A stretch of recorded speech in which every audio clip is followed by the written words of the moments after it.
Hi, I'm Matt with eTrailer, and today we're talking about the Kuat Transfer V2 bike rack on the back of our 2023 Kia Sorento.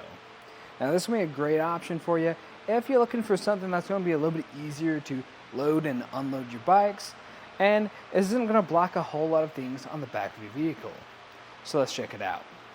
So first off, this is going to have a weight capacity of up to 40 pounds per bike, and we're going to be able to carry up to 3 bikes.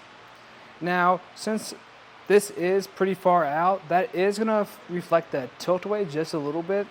So to show you what I'm really talking about, we can tilt it back. And if you don't have this fully loaded, it's really easy to access. If I do, trying to get my foot under there, it's going to be tricky, and trying to reach around these bikes, it's going to be tough.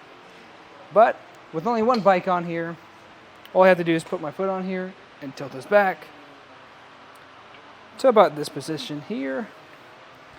And this isn't going to grant me full hatch access. We'll have a decent amount of space, but so it's going to be kind of reliant on your handlebars, but in most cases, you're not going to be able to open this completely.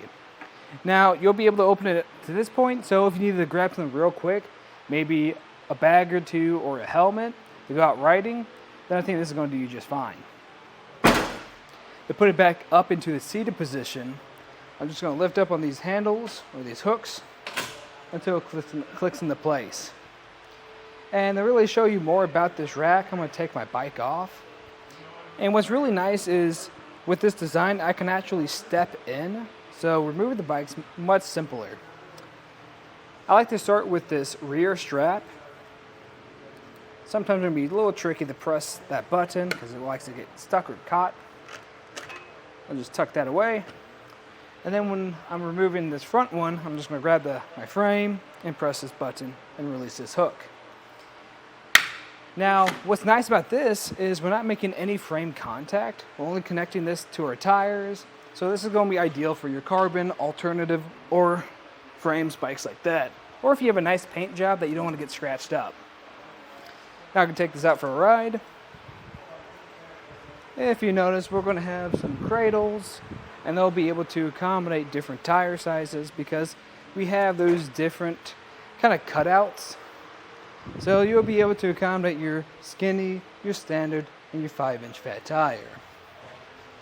And with the design of those cradles, they can actually rotate. So with them rotating, they can accommodate a wider range of wheelbases. I'm going to put this up, and then I can get a few measurements. First, I need to grab a tape measure. The first measurement I like to get is going to be the total distance that sticks out. This is important to know so you know what areas you can make it through or fit in. A spot to really think about would be a garage or a parking area, because this really sticks out at a little bit over 43 inches, so that's quite a bit. And for the ground clearance, that's going to be at about 18 inches. So that's going to sit up a little bit higher. Of course, it's going to go down just a little bit when you have this fully loaded, but that's really important to think about if you're going up any really steep hills. But thanks to that rise in our shank, this sits up higher, so I wouldn't worry about that too much. Now, if you want to save on space, you totally can. All you have to do is press this lever, the same one we used to tilt it back earlier, and push up this time until it clicks into place. Now I can get that total distance that sticks out, and that's going to be just about 11 inches, so that's going to save you a lot of space. And if we look at how this interacts with the back of our Sorento, we're not going to block a whole lot.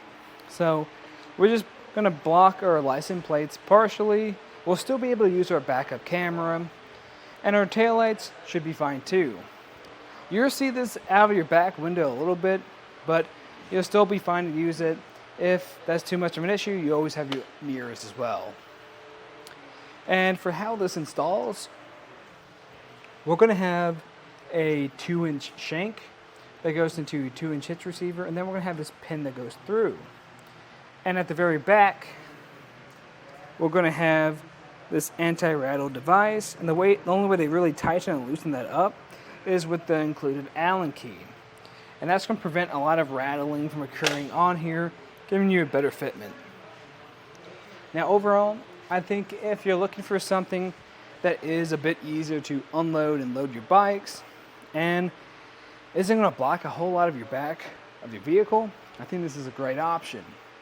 Now if you're looking for something that's actually going to have a little bit more ground clearance and something that allows you to open up your hatch too, that has the same design as this Wagman Okanagan is another great choice. It's going to be very similar to this. The only drawback to the Okanagan is it doesn't have as sturdy as construction as this. This one feels very strong. The material doesn't feel at more of a entry level. But this is definitely good construction right here.